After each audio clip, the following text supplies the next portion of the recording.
Yang mana belajar ini suatu hari ada cerita. Ada seorang ulama namanya Ibnu Abdul Hakam. Beliau itu adalah murid dari Imam Malik. Imam Malik itu adalah seorang imam madhab. Gurunya Imam Syafi'i. Madhab Maliki. Yaitu pembuat madhabnya, pencetus pertama. Itu namanya Imam Malik bin Anas. Punya murid, alim banyak sekali. Di antaranya Imam Syafi'i. Di antara muridnya siapa? Yang akan kita ceritakan Ibnu Abdul Hakam namanya. Suatu hari Ibnu Abdul Hakam sedang belajar di hadapan Imam Malik bin Anas. Maka di tengah-tengah pelajaran azan berkumandang. Maka Ibnu Abdul Hakam nutup kitab, pengen berdiri cepat-cepat untuk sholat. Saya buatan paling. Saya Imam Malik marah. Kenapa kamu seperti itu? Posisi kamu sekarang belajar itu jauh lebih baik daripada sholat di awal waktu. Dari sini ulama mengambil satu hukum, bahwasanya bahkan sholat yang merupakan ibadah paling utama, dan sholat yang paling utama itu sholat di awal waktu, masih kalah nilainya dengan belajar agama. Dan sekarang panjenengan semua Allah takdirkan untuk kembali hadir di majelis tersebut. Kemuliaan majelis agama, majelis ilmu ini bukan karena kemuliaan yang ngajar, kemuliaan saya bukan. Bukan karena kemuliaan audiensnya, hadirnya bukan. Tapi kemuliaan apa yang dibahas di dalamnya. Nah, oleh karenanya kita perlu bersyukur kembali supaya Allah langgengkan nikmat ini kepada kita. Alhamdulillah. Sekarang kita mulai. Terakhir wingi masalah nawa sebelum kurban, sebelum masalah puasa. Taseiling masalah tayamum. Insyaallah hari ini kita sempurnakan bab tayamum. Target kita selesai bab tayamum hari ini insyaallah.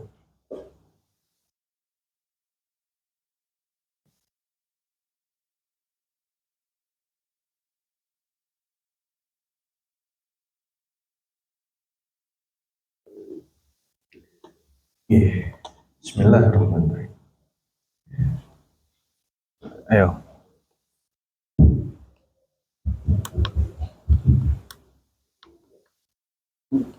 Boten. Oh, ya. Kak, coba.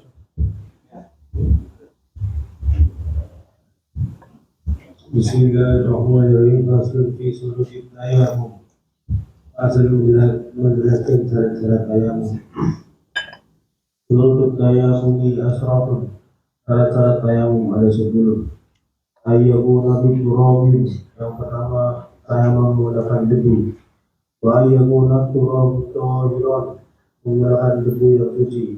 Wa alla yakuna musta'malan, dan debu yang tidak musta'mal. Wa alla yuhadithahu dhaikun wa nahmuhu, debunya tidak tercampur dengan tepung dan semisalnya. Wa yaksidahu, dan bermaksud memindahkan debu. Wa yamsahu wajhahu wa yadayhi bil rukbataini, dan mengusap wajah dan kedua tangan dengan 2 kali pukulan. Wa yuzila najasatu awalan, dan menghilangkan najis di pertama kali di sebelum tayamum. Wa aidan fi qiblati qablahu, dan ijtihad arah kiblat sebelum tayamum. Wa yakuna tayamum ba'da timulul waqti, dan tayamum sudah masuk waktu sholat. Wa tayamum malikul ifaqid, dan tayamum dan satu kali tayamum untuk setiap sholat.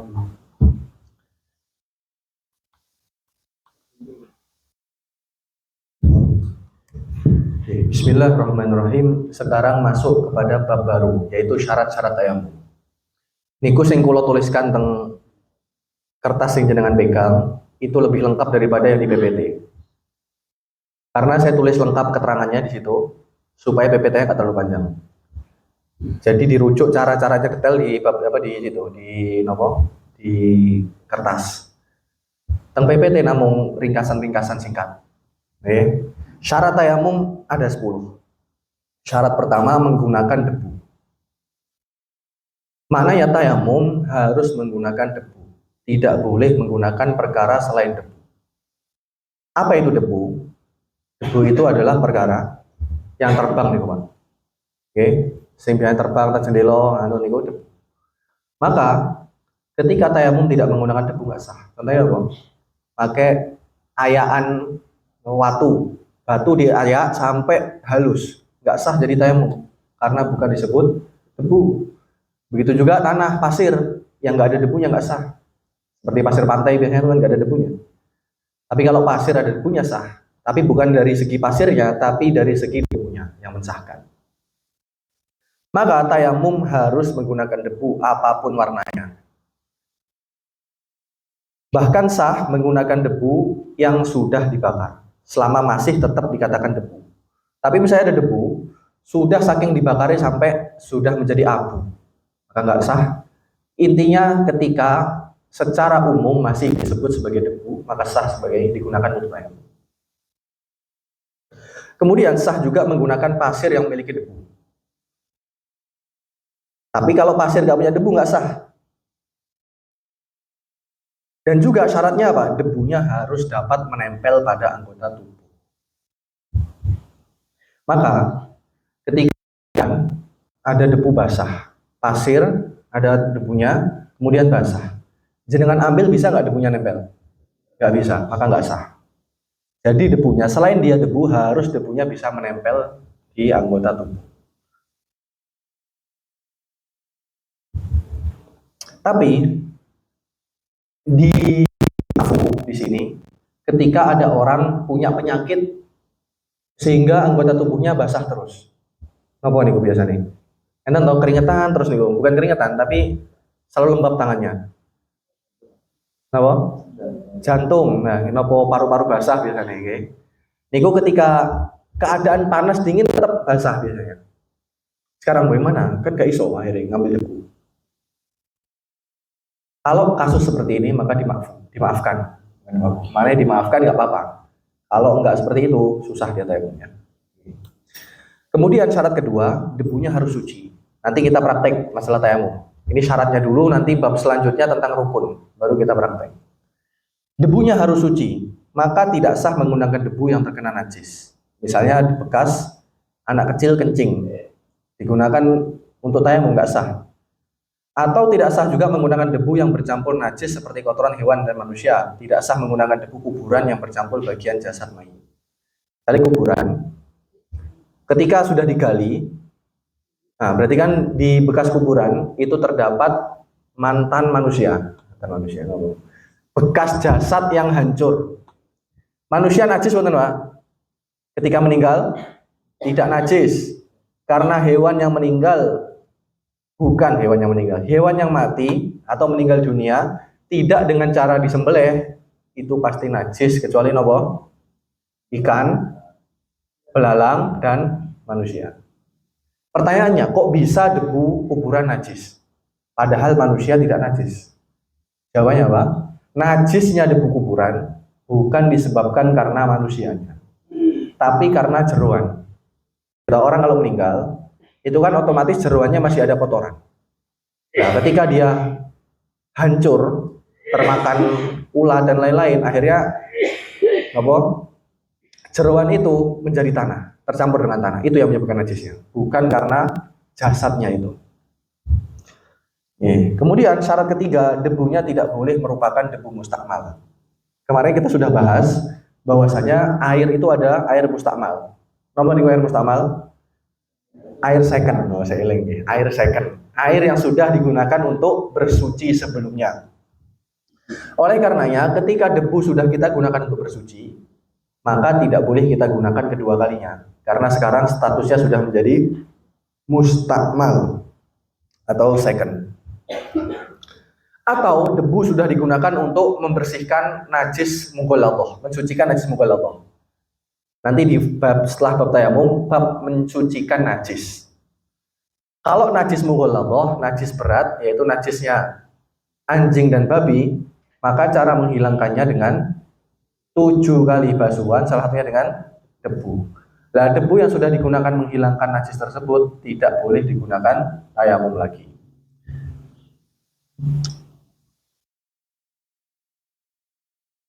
Oke. Kemudian yang keempat, debu tidak boleh bercampur benda lain. Tidak boleh bercampur dengan tepung, semen, gipsum, kapur, dan sejenisnya. Itu menjadikan debu tidak lagi suci mensucikan, tapi dia tetap suci, tapi tidak mensucikan. Meskipun campurannya sedikit, tetap tidak sah. Beda dengan masalah air. Saya ulangi kemarin, air ketika kecampuran perkara suci, misalnya kecampuran teh sedikit, gimana status airnya? Suci mensucikan apa buatan? Tetap suci mensucikan. Asalkan apa? Perubahannya tidak banyak. Tapi kalau debu, campurannya sedikit apapun, dia berubah statusnya. Jadi suci tidak mensucikan. Kenapa? Karena debu adalah alat bersuci yang lemah. Sehingga campuran sedikit saja membahayakan status ke suci mensucikannya. Kemudian yang lima, syarat kelima, sengaja mengambil debu. Ini beda dengan masalah wudhu. Wudhu itu jenengan nggak perlu menyengaja ambil air. Ketika ada hujan, jenengan ngadeg, terus ngeten, mengarahkan tubuh di hadapan hujan. Ketika hujan mengguyur wajah jenengan, jenengan niat nawaitul wudhu'a, sah nopo boten kemarin? Sah, nggak perlu ada perbuatan kita. Tapi kalau tayamum nggak cukup itu. Tayamum harus ada maksud atau menyengaja ambil debu. Mana ya ketika ada air hujan, ada angin, kemudian kita menengadahkan wajah kita kepada angin tersebut, nawaitu tayamum. Wah, wireng langsung, saya nggak sah. Kenapa? Karena dalam tayamum perlu syarat yaitu sengaja mengambil debu. Gimana caranya? Mosok wis safar kene tekan Surabaya, wajahnya debu tok rasah tayamum. Caranya diambil dulu dari wajah, kemudian dibalikan lagi. Oke? Makanya debu harus dipindahkan atau diambil dengan sengaja. Bisa dilakukan sendiri atau oleh orang lain dengan izin. Tidak sah apabila debu hanya tertiup angin ke anggota tayamum. Syarat keenam, mengusap wajah dan kedua tangan dengan 2 kali pukulan. Pukulan di sini maksudnya apa pukulan? Sanes ngeten nggih, boconi wong. Bukan seperti ini juga. Nah, kadang mengartikan ujung ini. Pukulan itu maksudnya 2 kali ambilan. Mungkin kalau kita praktekkan ketika sampai bab selanjutnya di bab rukun. Jadi ngambil debu 2 kali, mana 2 pukulan. 1, ngeten, plek, ambil untuk wajah, untuk wajah. Kemudian 2 ngambil melih untuk 2 tangan. Jadi harus 2 kali ngambil, mana ya? Bukan 2 kali pukulan gitu. Bocone debu. Tapi 2 kali ngambil debu untuk diusap pada wajah. Satunya untuk wajah, satunya untuk tangan. Untuk wajah, pukulan kedua untuk tangan. Tidak cukup 1 pukulan meskipun dapat meratakan seluruh anggota tubuh. Anggota tayamum. Kemudian syarat ketujuh, menghilangkan najis terlebih dahulu. Orang kalau mau tayamum harus najis hilang. Beda sama masalah wudhu. Ketika ada orang di tangannya ada najis, misalnya ada darah wingi korban, tangannya yang getih. Terus kemudian ketika basuh wajah, niat wudhu, sampun sadereng. Pas wudhu, tangan kena, kemudian tangan nawaitul wudhu'a, wajah, tangan nih, tangan bukan telapak tangan nih, tapi apa di sini? Apa? Lengan bawah kena najis. Kemudian jenengan niat wudhu, sah napa mboten niate? Niate sah. Oke. Karena wudhu tidak disyaratkan untuk menghilangkan najis terlebih dahulu. Oke. Makanya niat wudhu, nawaitul wudhu wajah sah, kemudian pas tangan dibasuh dan cukup. Yang penting najis hilang. Tapi kalau tayamum mboten. Sebelum jenengan tayamum, maka seluruh najis di anggota tubuh harus hilang. Oke, harus hilang. Najis yang tidak dimaafkan wajib dihilangkan sebelum tayamum jika memungkinkan, termasuk najis yang keluar dari kubul dan dubur. Oke, ingat gak kemarin masalah jenazah kemarin? Masalah orang yang boten sunat, orang yang tidak sunat kemudian meninggal dunia. Sedangkan syarat mensolati jenazah, disucikan. Jadi mayatnya sudah suci terlebih dahulu, baru boleh disolati. Sekecil apapun najis, nggak boleh disolati. Sekarang kalau ada orang, kemarin sudah saya jelaskan, ketika ada orang, dia meninggal dalam keadaan belum disunat. Gimana cara mensolatinya? Makanya, menurut pendapat Imam Romli, kemarin saya jelaskan, langsung dikuburkan. Tidak perlu disolati. Tidak boleh disolati bahkan. Kenapa? Karena dimandikan, mensucikan nggak boleh, dan mentayamumi nggak bisa. Kenapa? Karena syarat tayamum harus hilang najis. Itu alasan Imam siapa? Imam Romli. Akhirnya kata beliau nggak boleh solati, langsung dikuburkan. Tapi menurut Syekh Ibnu Hajar boleh sebagai gantinya mensucikan. Pakai apa? Pakai tayamum. Karena kalau nggak ditayamumi, nggak dimandikan, nggak disolati, mesak nih mayatnya. Akhirnya menurut Syekh Ibnu Hajar boleh. Tapi perlu kita tahu kenapa Imam Romli bilang nggak oleh mensolati, nggak cukup tayamum. Karena ini Pak, syarat tayamum harus suci, dan itu nggak mungkin disucikan. Saya bilang cara agak longgar, harus opo. Tayamum aja kepepet, biar langsung solati. Oke. Jika tidak mungkin, Imam Romli sholat seperti Faqidut Tahurain. Kalau orang ada najis, tapi tidak mungkin dihilangkan. Menghilangkan najis pakai apa Pak? Pakai air. Bisa nggak selain pakai air? Sahabat, nggak ada perkara yang bisa menghilangkan najis selain air. Titik. Butuh perkara lain. Walaupun jenengan bong, tetap nggak jadi suci. Batu bata terbuat dari najis, jenengan bakar, nggak jadi suci. Satu perkara yang bisa menjadikan barang itu awalnya najis jadi suci cuma air. Titik. Sekarang, kalau orang berada di satu daerah nggak ada air, caranya biar gimana dia sholatnya sebagai ganti wudhu? Tayamum. Terus ada najis di badan dia, piye ngalangnya? Kan nggak bisa. Ketika tidak memungkinkan, gimana cara sholatnya? Ngilangkan najis dulu nggak mungkin. Mau tayamum langsung nggak boleh, karena syarat tayamum najisnya hilang. Cara sholatnya bagaimana? Menurut Imam Romli, sholat seperti Faqidut Tahurain. Apa itu Faqidut Tahurain? Jangan tulis nih, Faqidut Tahurain itu adalah orang yang nggak menemukan air atau debu untuk bersuci.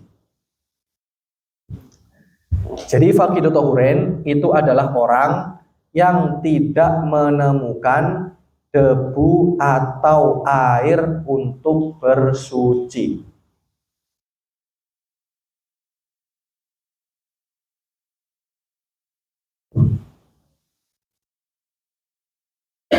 Ketika tidak menemukan debu atau air untuk bersuci, ya tengok halaman 3 nih kalau teng tulisannya. Halaman 3 nomor 7 dalam kurung. Faqidut Tahurain. Itu orang yang tidak menemukan debu atau air untuk suci. Misalnya di penjara, buatan enten debu, buatan enten air, pripun jala sholatnya. Langsung salat, buatan perlu wudu, buatan perlu tayamum. Jadi menurut Imam Romli, kalau orang ada najis gak mungkin dihilangkan, gak perlu tayamum, langsung sholat. Sedangkan menurut Ibnu Hajar tetap bertayamum. Tayamum dulu, baru sholat. Tapi walaupun seperti itu, menurut keduanya sholatnya tersebut tetap wajib diulang. Jadi seakan-akan sholatnya hanya untuk lihurmatil waktu lah istilahnya, memuliakan waktu. Yang ke-8, tayamum harus dikerjakan setelah kita mengetahui arah kiblat. Jadi kita harus cari tahu arah kiblat dulu, setelahnya baru tayamum. Maka bagi yang tidak mengetahui arah kiblat wajib beristihad atau istihad, mencari tahu dulu arah kiblat. Menurut Ibnu Hajar, hal ini merupakan syarat sah tayamum. Mana yang jenengan tayamum sebelum jenengan tahu arah kiblat gak sah tayamumnya. menurut Ibnu Hajar. Dan istihad cukup mudah Pak sekarang, enten aplikasi. Ya, sedangkan menurut Imam Romli bukan syarat sah. Maknanya menurut Imam Romli jenengan tayamum walaupun belum tahu arah kiblat tetap sah. Syarat ke-9, tayamum dilakukan setelah masuk waktu sholat. Misalnya jenengan mau tayamum untuk sholat duhur. Duhur kita anggap masuk jam 12 siang. Maka kalau jenengan mau tayamum untuk sholat duhur, tayamum yang jenengan lakukan harus setelah jam 12. Nggak boleh sebelum itu. Beda dengan wudhu. Wudhu boleh buatan? Boleh. Tayamum buatan boleh. Kenapa? Itu tadi. Karena tayamum itu wudhu yang bersuci yang darurat atau lemah. Dan namanya darurat itu ketika sudah kepepet. Nah, tidak sah tayamum sebelum waktu sholat karena tayamum merupakan bentuk bersuci karena darurat. 10. Syarat ke-10. Bertayamum untuk setiap fardu. Satu sholat fardu itu satu tayamum. Jadi kalau jenengan sudah memakai tayamum untuk satu kali sholat, tidak boleh dipakai untuk sholat fardu yang lain. Beda dengan wudhu. Satu wudhu pakai 5 waktu boleh nggak? Boleh, asalkan boten ngentut. Tapi ketika tayamum boten, ketika jenengan sudah pakai satu kali sholat fardu, maka tidak boleh dipakai sholat fardu yang lain. Tapi ketika itu sholat sunnah boleh. Satu tayamum boleh digunakan berkali-kali sholat sunnah atau sholat jenazah. Tapi kalau fardu hanya satu kali. Makanya satu tayamum tidak boleh digunakan untuk 2 ibadah fardu. Contoh sholat duhur asar, 2 tawaf wajib, sholat wajib dan tawaf wajib nggak boleh. Pengecualian, satu tayamum boleh digunakan untuk banyak sholat sunnah, banyak ibadah sunnah lainnya, fardu kifayah bersama ibadah sunnah, wis, itu boleh. Intinya sih nggak boleh menggabungkan antara fardu ain. Kesimpulan, syarat tayamum meliputi menggunakan debunya suci, bukan debu mustakmal, tidak bercampur benda lain, sengaja mengambil debu, 2 kali pukulan menghilangkan najis terlebih dahulu, ijtihad arah kiblat atau mencari tahu arah kiblat setelah masuk waktu, dan satu tayamum untuk satu ibadah fardu. Bab selanjutnya rukun-rukunnya tayamum.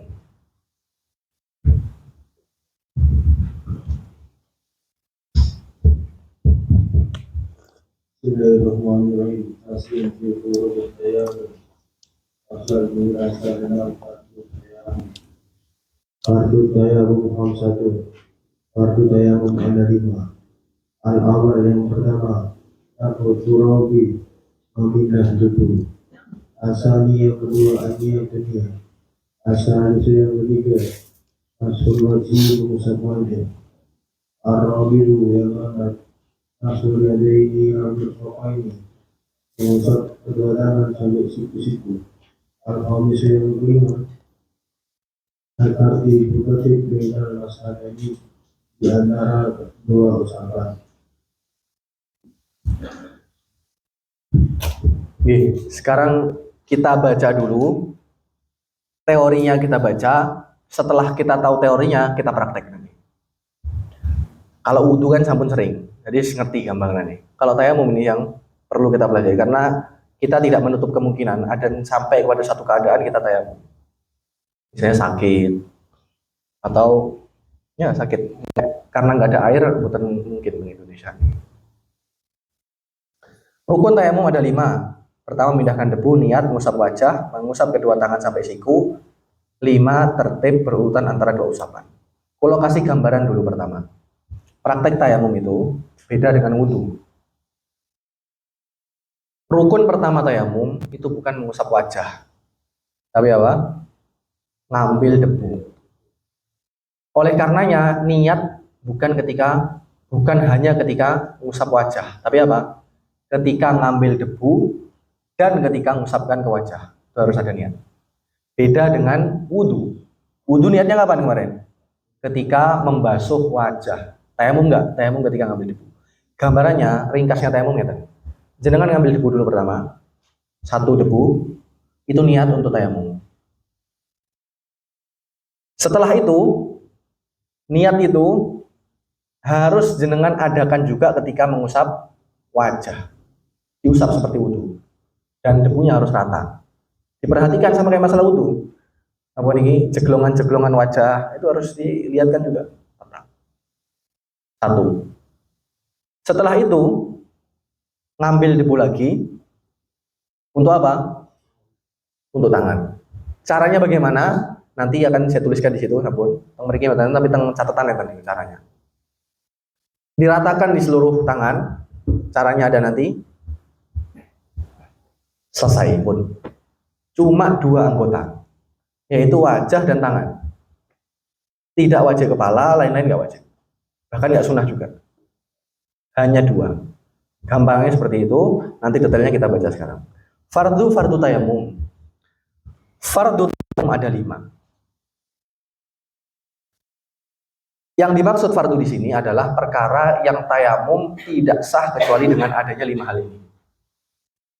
Yang pertama adalah memindahkan debu, yaitu memindahkan atau mengalihkan debu dari tempatnya. Baik debu itu berada di tanah maupun di tempat lain. Bahkan jika debu itu berada pada tubuh orang yang hendak sholat.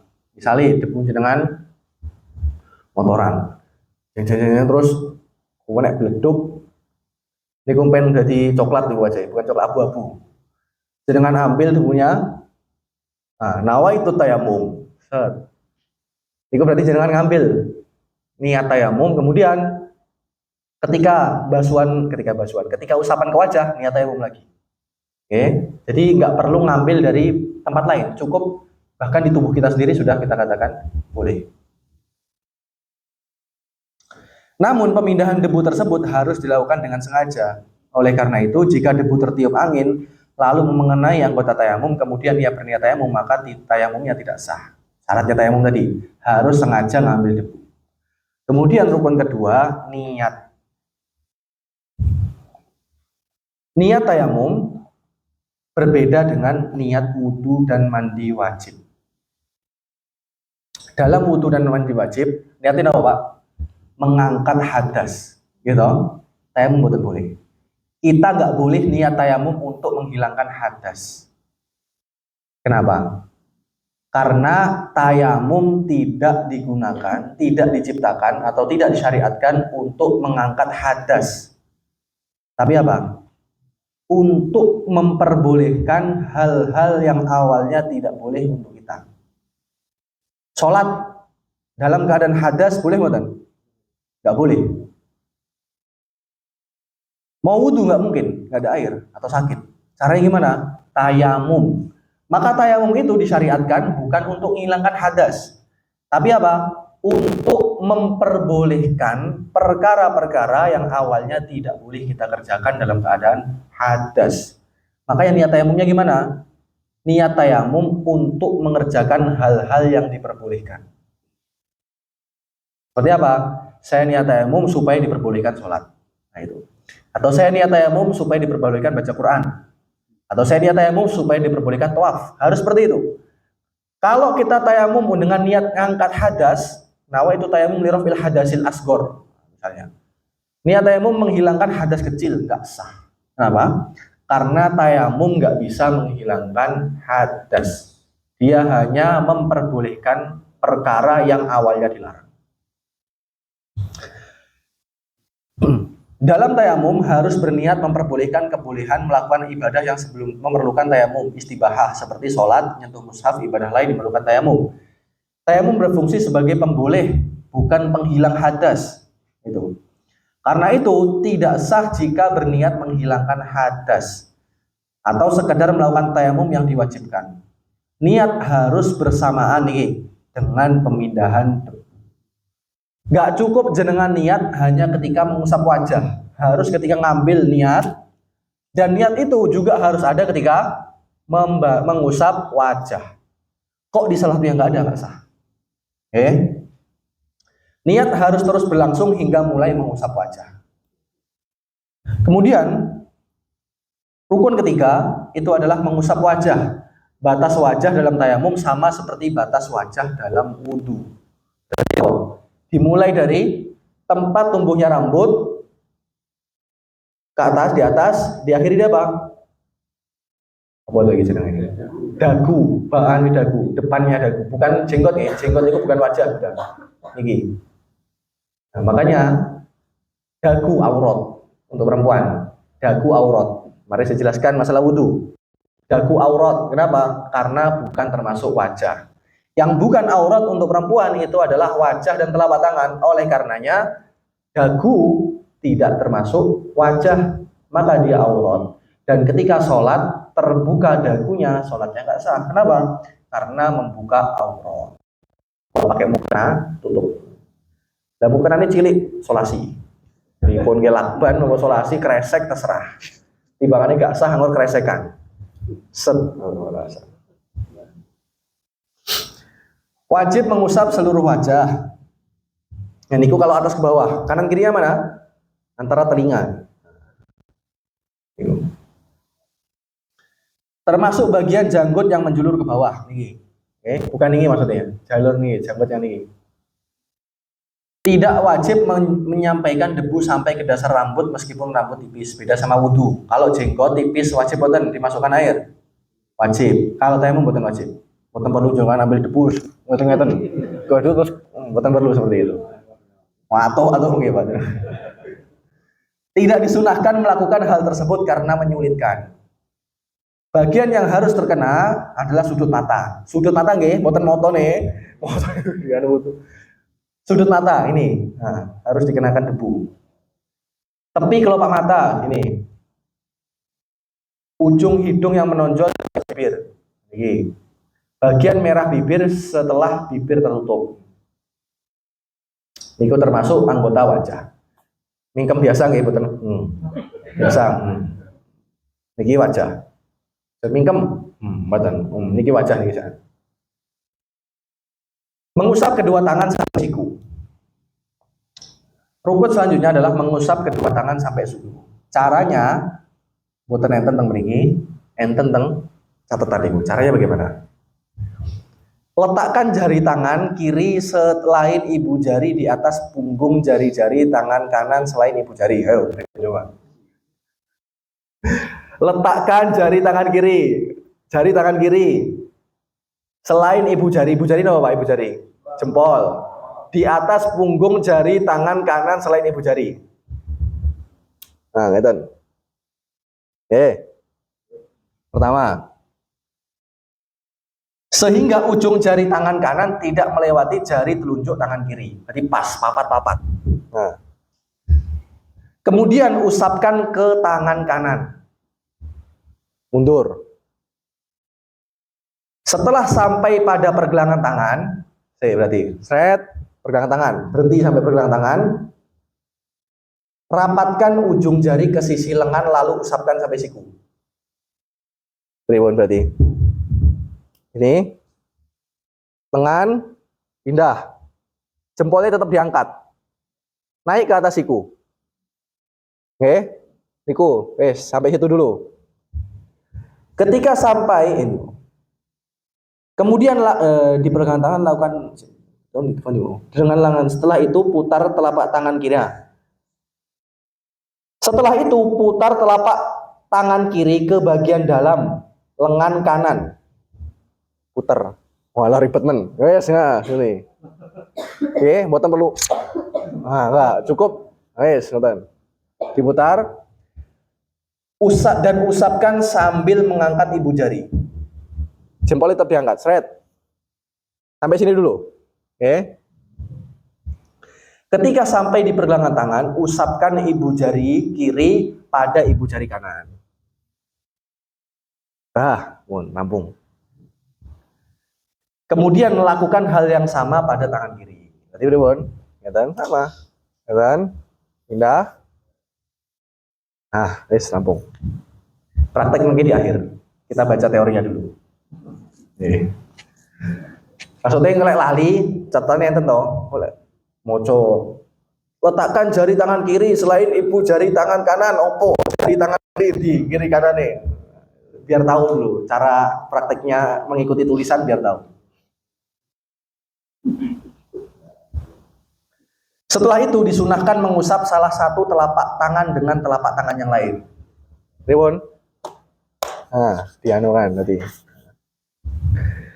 Karena fardu kedua telapak tangan telah tercakup dalam usapan setelah pukulan kedua. Jadi telapak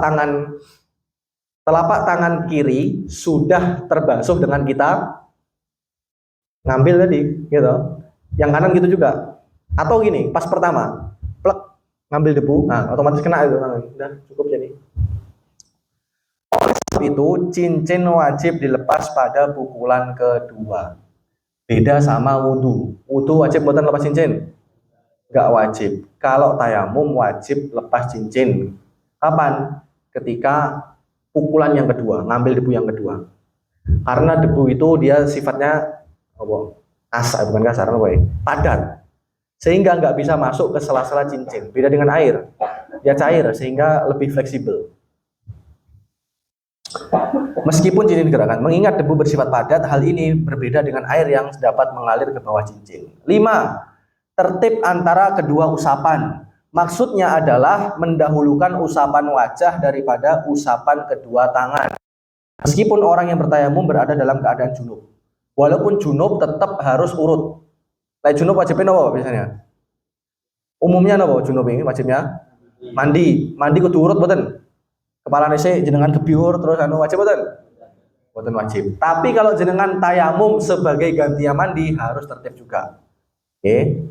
Dan cukup wajah telapak tangan, oke. Contoh cukup pasir ngeten biur, boten enggak cukup, enggak boleh itu malah, oke. Kemudian mengusap kedua tangan sampai siku. Maka apabila mengusap kedua tangan sebelum mengusap wajah, tayamumnya tidak sah karena meninggalkan tertib yang merupakan salah satu rukun tayamum. Selesai masalah nawa saya dereng. Masalah rukun tayamum. Saat ini praktek kan sampun teorinya sampun no? Teori atau praktek. Oke, saiki praktek. Sing paling gede wae ben ketok. Ayo sebagai aktris, aktor. Ngaten.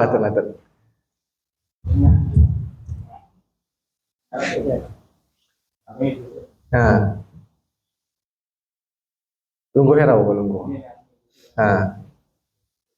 Nah. Rukun pertama tadi apa, Pak? Ngambil debu. Maka ambil debu, lagi. Ini harus niat.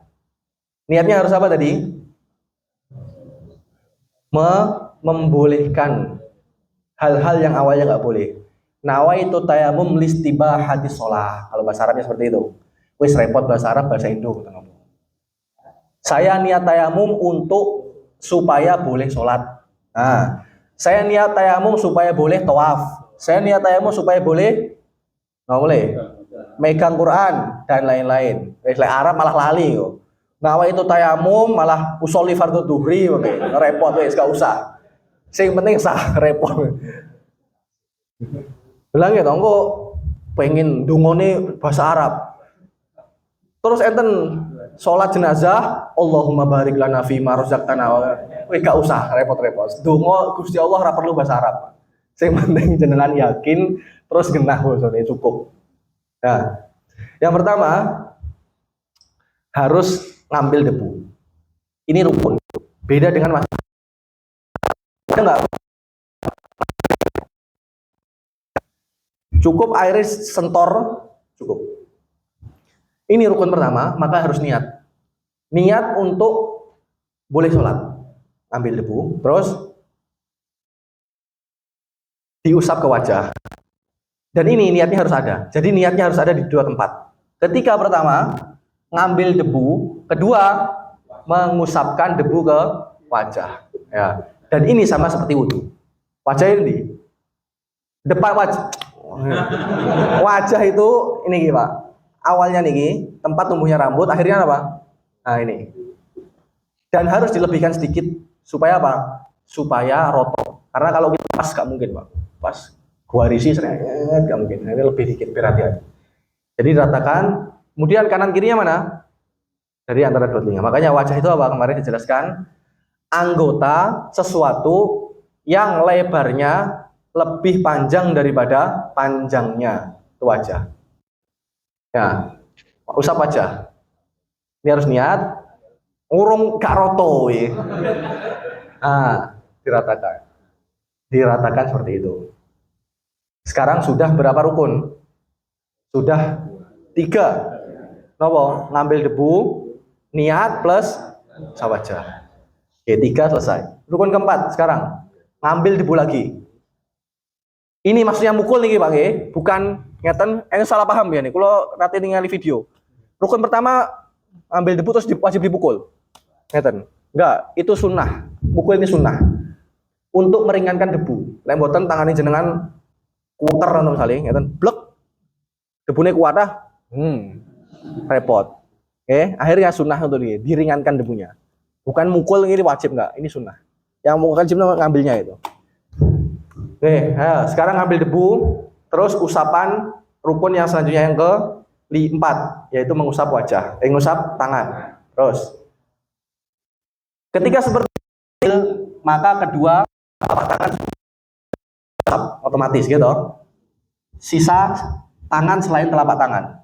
Maka caranya, letakkan jari tangan kiri selain ibu jari di atas jari tangan kanan selain. Terus diusap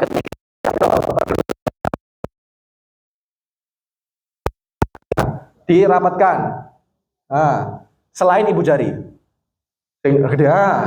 kemudian diusap ke atas. Ketika sampai pergelangan, ketika sampai siku, maka diusap dipindah ke dalam siku, ke dalam telapak bahasa Arabnya said, apa bahasa Indonesia? Lengan bawah ya. Lengan bawah. Nah, sampai sini terus kemudian menggeser ke bawah. Jempolnya itu terakhir. Selesai. 1. Oke. Terus yang kedua seperti itu juga. Perlu ngambil lagi badan? Enggak perlu karena debu. Terus seperti itu, geser ke atas, terus selesai. Sunnah terakhir apa tadi? Ditepukkan 2 tangan. Alhamdulillah, selesai masalah tayamum. Rukunnya terakhir, perkara-perkara yang membatalkan tayamum. Wis tak wocone dhewe ben cepet iki.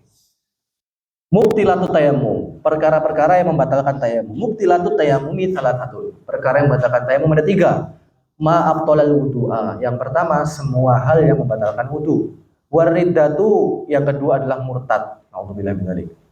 Yang ketiga, watawahumul ma'i in tayammama li faqdihi. Menemukan atau menyangka adanya air ketika tayamum alasannya karena kehilangan atau karena tidak ada air. Yes. Perkara yang membatalkan tayamum. Pembatalan tayamum ada 3. Yang pertama, segala sesuatu yang membatalkan wudu. Enten pinten wingi, eling mboten? Hadas dari segi wingi sudah. Perkara yang membatalkan wudu ada berapa? Lali. Apa mawon? Pertama, keluar 2 jalan. Sesuatu 2 jalan selain mani. Nah, mani wajib membatalkan wudu buat kemarin? Tidak membatalkan wudu. Mani tidak membatalkan wudu. Piye carane mani ya gak batalkan wudu? Dengan tidur, dengan duduk. Subuh semangat nunggu subuh. Bar salat qobliyah tidur sambil duduk. Batal boten Pak tidur duduk? Boten. Setelah tengah-tengah tidur ngipi widodari, wahyu. Aku bidadarimu Mas di surga nanti. Kok iso entuk kowe? Karena amalan kamu 2 rakaat sebelum subuh. Wah, ayo tak tes lagi. Misalnya, tabarukan. Walaupun dalam mimpi. Bismillah. Tangi-tangi wis ambiar ora. Batal boten wudune? Wudunya tidak batal tapi wajib mandi. Ini yang pertama. Ada lagi napa? Sebutkan 3 mon. Wudu. Kedua, bersentuhan yang bukan mahram. Muhrim napa mahram kemarin? Mahram. Lek muhrim napa? Lek muhrim napa muhrim? Orang yang ihram. Kalau mahram Ya wes, nah, itu baru mahram itu yang haram dinikahi. Oke. Kemudian yang ketiga, ayo. Tiga mau apa? Nah, hilang ingatan atau hilang akal. Segala perkara yang membatalkan wudhu, maka membatalkan tayamum, yaitu terjadinya salah satu hal yang membatalkan wudhu yang telah dijelaskan sebelumnya. Berlaku bagi orang yang bertayamum karena hadas kecil. Jika seseorang bertayamum karena hadas besar, maka ia boleh melakukan semua hal yang diperbolehkan dengan mandi wajib. Namun apabila setelah itu terjadi salah satu pembatal wudhu, maka yang terlarang baginya hanyalah hal-hal yang terlarang karena hadas kecil, seperti masalah mandi kemarin. Kedua, murtad, naudzubillah. Wudhu, masalah wudhu. Orang wudhu, setelah wudhu murtad, naudzubillah, sah buatan wudhunya. Maksudnya wudhunya batal buatan. Nah, saya ini pembatal wudhu ada nggak murtad? Buatan ada. Kalau ada orang wudhu, duhur, ajang sholat wudhu, dan murtad ini nggak mesti, kadang murtad itu bukan mesti, bukan mesti apa ya, menduakan Allah, mensekutukan Allah, bukan berarti seperti itu. Murtad itu bisa dengan ucapan, bisa dengan perbuatan, bisa dengan keyakinan.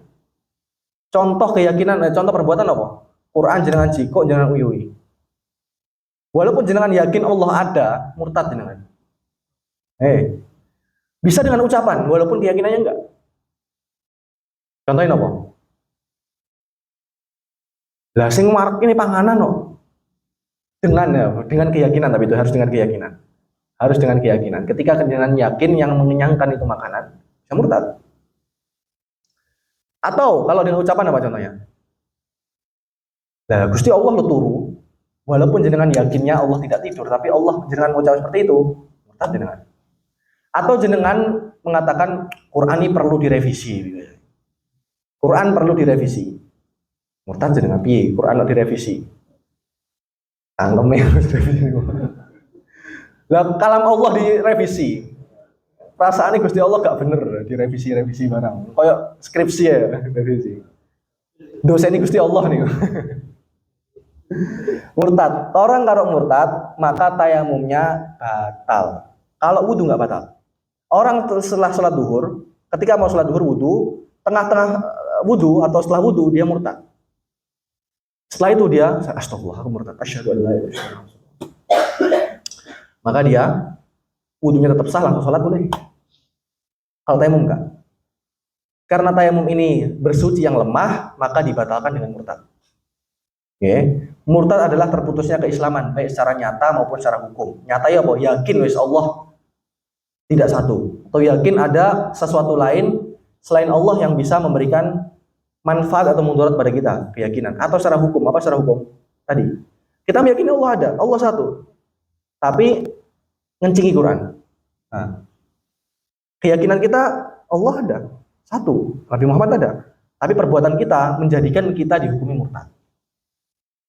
Murtad membatalkan tayamum sebagaimana membatalkan amal ibadah yang lain. Dan murtad ini, Pak, sesuatu yang terkadang tidak kita sadari. Makanya Nabi Muhammad SAW beliau bersabda, di akhir zaman nanti akan ada masa yang sangat-sangat gelap. Indonesia gelap. Nah, bukan Indonesia gelap. Masa gelap niku disabdakan Nabi.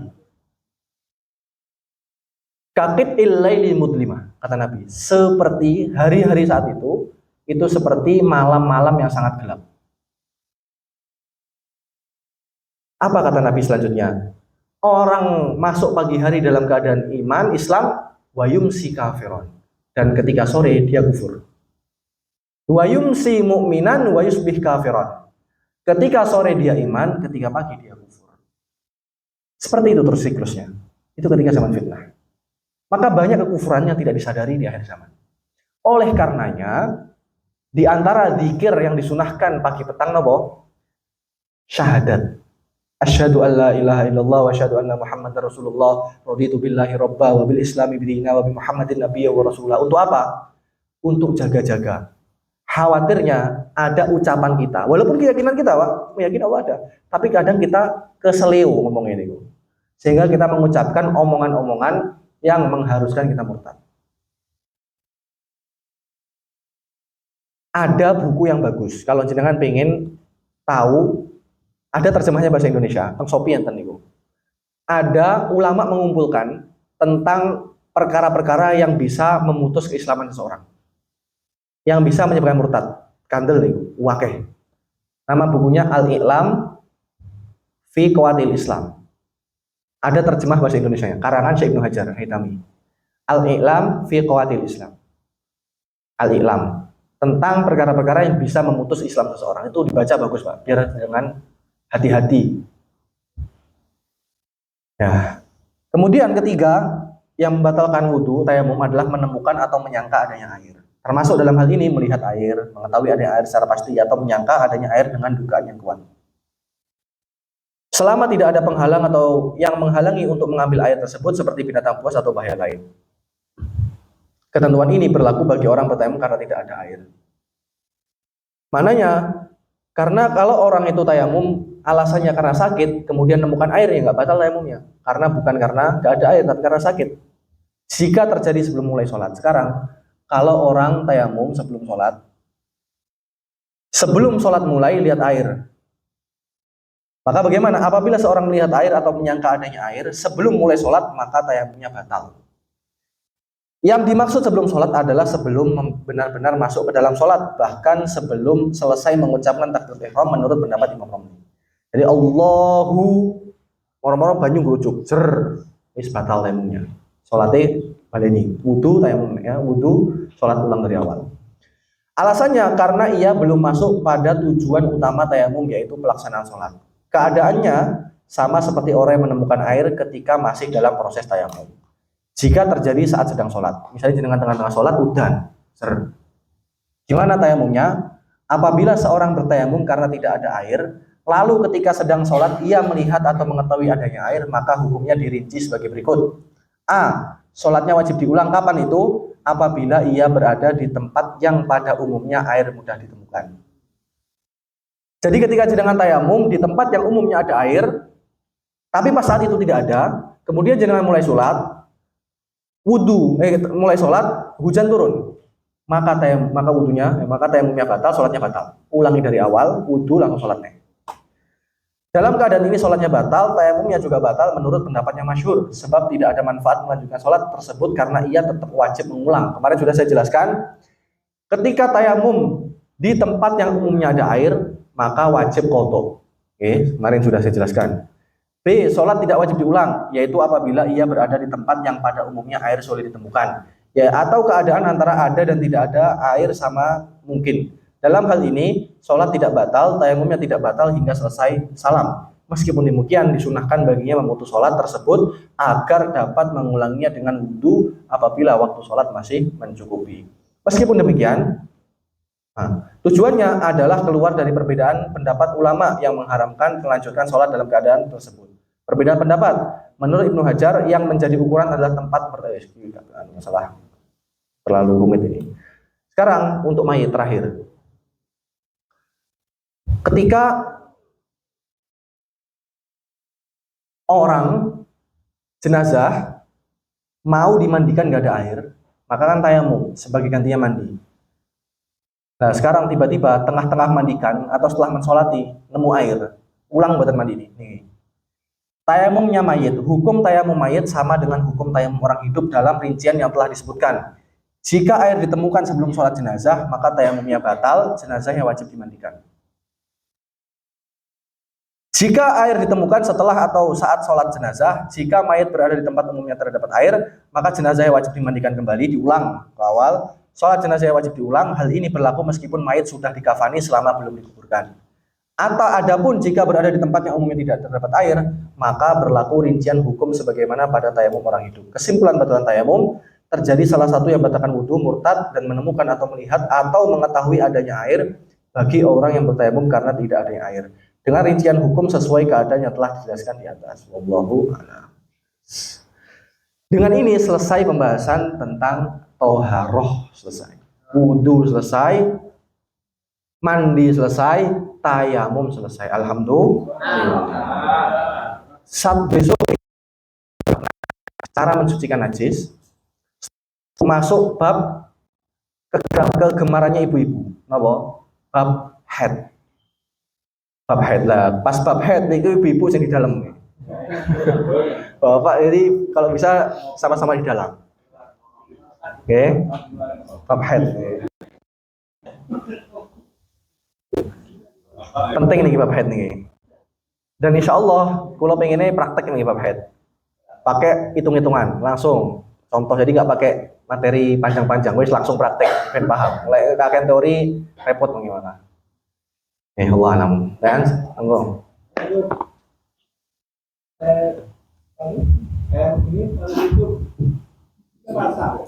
Sing penting masih ada debunya kah? Oke. Malah bisa sunnah karena meringankan debu. Oke. Oke, saya mau mengingatkan kemarin masalah sholat Jumat. Oke, khutbah. Kolom penulis kirim teng Pak Bahtiar teng berapa klik.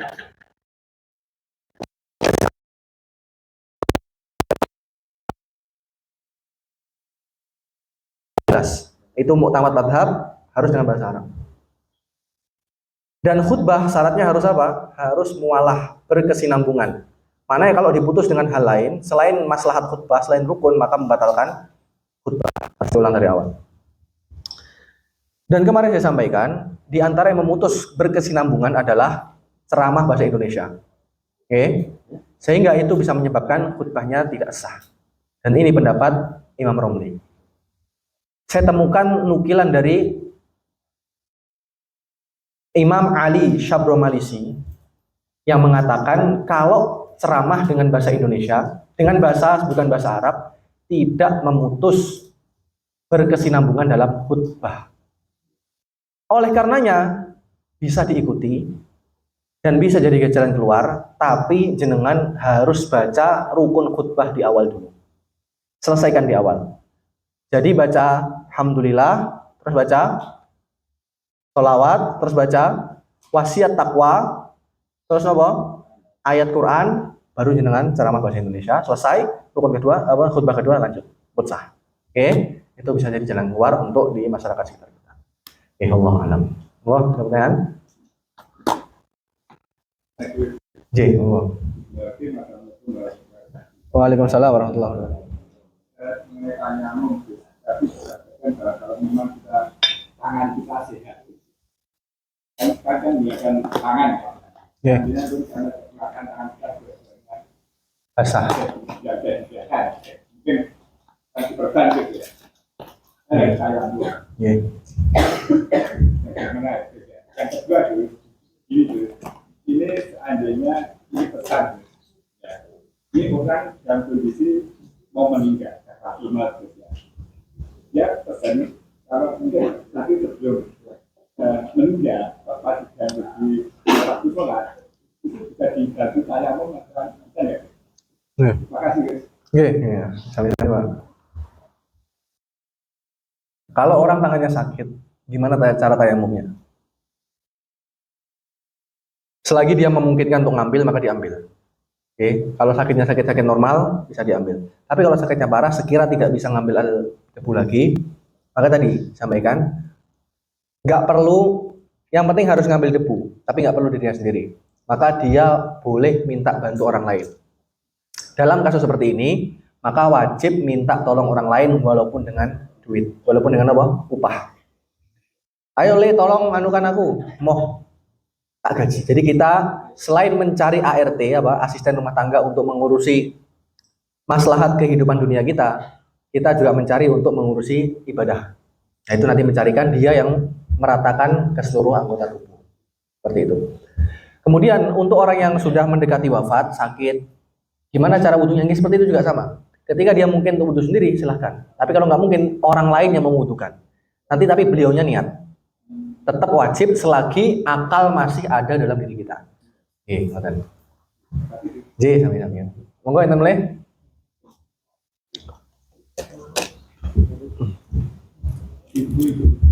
Ibu-ibu, enten. Monggo.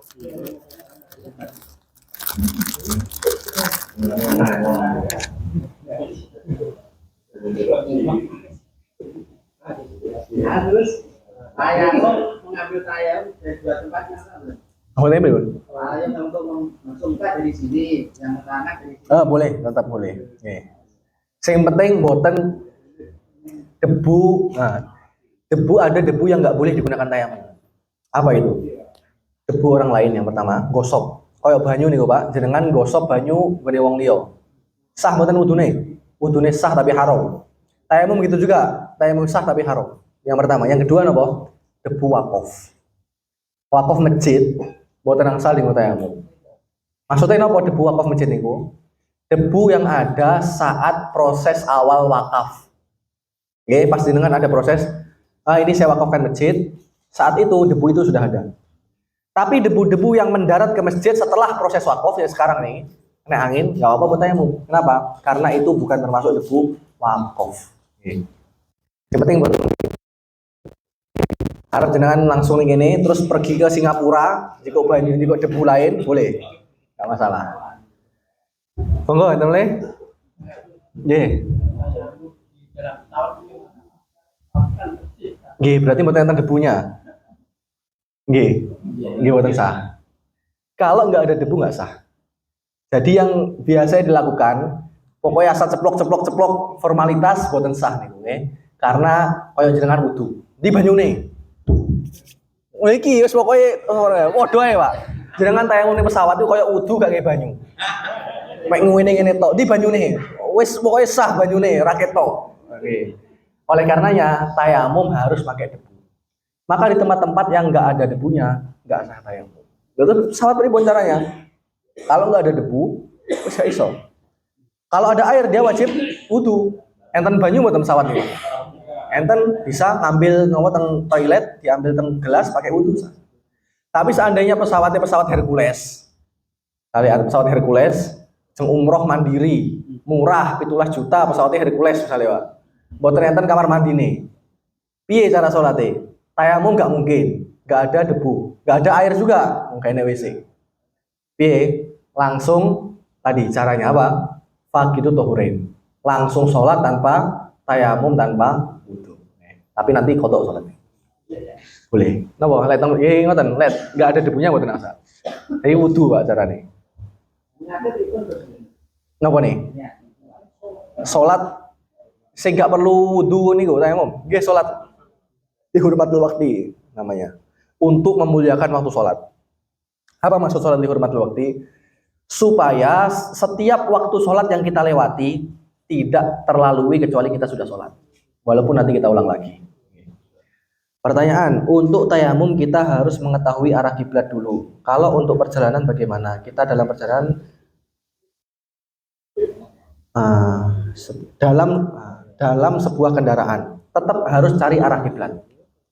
Cari arah kiblat cukup dengan ini HP niku. Wis pokoke niku napa harus cari arah kiblat niku harus. Golek isik walaupun teng jalan. Dan napa? Nah niki tambahan tapi mungkin dijelaskan di bab sholat. Ketika jenengan di perjalanan boleh sholat sunnah masih ora madhep kiblat. Jenengan teng mobil, bahkan bukan teng mobil, Pak. Jenengan melampah lho. Jalan kaki, jenengan safar jalan kaki niku boleh sholat sunnah. Masih karo mlaku. Sing penting orang disambi jaduman. Lah yo Pak, dia wingi Arsenal kalah lho. Jadi tetap sholat. Tapi ketika sujud kemudian napa jenenge ruku, duduk dalam keadaan sempurna. Jadi jalannya kapan? Jalannya dalam keadaan berdiri dan iktidal. Laku, sah. Sholat sunnah ya. Duhuran, arep ning pasar ya.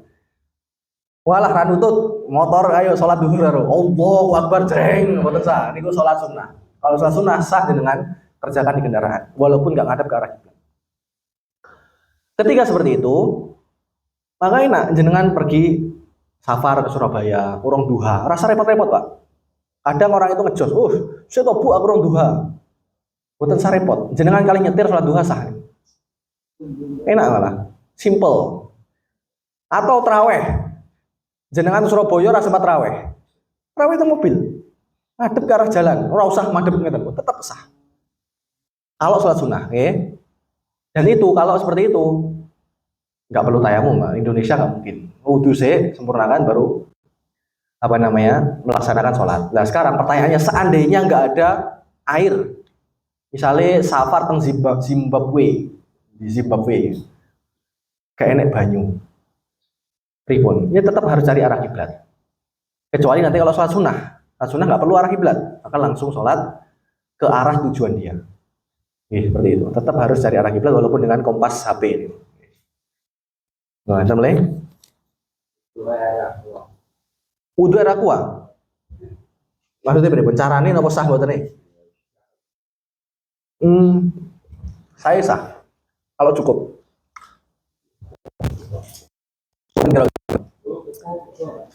Sing wajib dibasuh napa? Cuma dua. Napa? Wajah, telapak kali tangan, bukan telapak tangan. Wajah dan kedua tangan sampai siku. Kali kaki 3. Wajah, telapak tangan dan sampai siku, dan juga kaki. Sisone gak wajib. Dibasuh nanti. Wajibnya diusap. Kalau air dikira-kirakan cukup untuk sah. Tapi kalau nggak cukup sah. Jangan kira-kirakan. Tapi ini cukup nih, akhirnya cukup segini nih. Yang penting ngalir. Nih Pak, nah di sini banyak orang yang kurang tepat. Wudu pakai semprotan. Spray ini. Oke, semprotan. Seret niku basuh napa ngusap. Iki saya sedher Pak. Ngerti boten bedane basuh kali ngusap. Lek ngusap niku napa? Banyune gak mili. Set langsung nempel, itu ngusap. Lek basuh airnya mengalir. Nah, maka sesuatu yang diusap tuh harus airnya ngalir. Ya segini, pokoknya ngalir seluruh wajah. Oke, ya basuh, maka kita basuh. Kalau basuh harus ngalir. Jadi airnya kita alirkan, itu basuh. Tapi kalau pakai semprotan, kan bukan basuh itu Pak, itu ngusap. Kecuali kisprene jenengan kon nyekeli koncone, ayo semprot nih. 3 menit jenengan set sampai banyune ngumpul baru nah, usah. Oke. Tapi kalau dari awal seret itu bukan basuh namanya usap. Nah, oke. Kita mulai. Oke. Kalau kita berhadapan dengan musuh perang,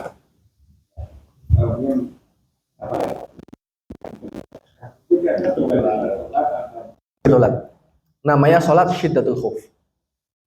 Ketika terjadi peperangan, berkecamuk peperangan, jihad Palestina, pas wayah duhur, tetap wajib sholat. Piye cara sholat? Lek jenengan dadak leren tak ning masjid yo budel aja mati. Cara sholatnya apa? Syiddatul khauf namanya. Sholat saat berkecamuk peperangan. Caranya gimana? Sholat semampu dia, walaupun dengan mengayunkan pedang. Allahu Akbar, blas. Allah berderet satu. Sami Allah liman hamidah. Tetap itu hukumnya sah sholatnya. Hukumnya sah, sholatnya sah, dan bahkan itu wajib. Itu nanti ada pembahasan di masalah sholat syiddatul khauf. Nah, itu hukumnya wajib semampu dia. Kalau dia mampu sujud rukuk sempurna wajib. Kalau nggak mampu semampu dia. Semua yang dilarang dalam sholat, gerakan, kemudian ngadep ke arah kiblat, nggak boleh membelakangi atau selain arah kiblat, di sini boleh semua. Kecuali satu, apa? Ngomong dalam sholat batal kan? Batal kan? Di sini juga batal. Ayo maju, Allahu Akbar, ayo terus gas, batal. Okay? Jadi kalau mau teriak dengan takbir, Allahu Akbar, dengan niat zikir itu nggak batal. Okay? Selain itu perkara dilarang sholat tetap sah. Walaupun darah kena najis itu apa niku salat niku Nabi pernah sholat masalah itu. Nggih, enten mulai cekap. Alhamdulillah kita akhiri pertemuan kali ini. Semoga diterima Allah Subhanahu wa taala dan menjadi ilmu manfaat sebab kebaikan kepada kita dunia dan akhirat. Wabillahi taufiq hidayah. Assalamualaikum warahmatullahi wabarakatuh.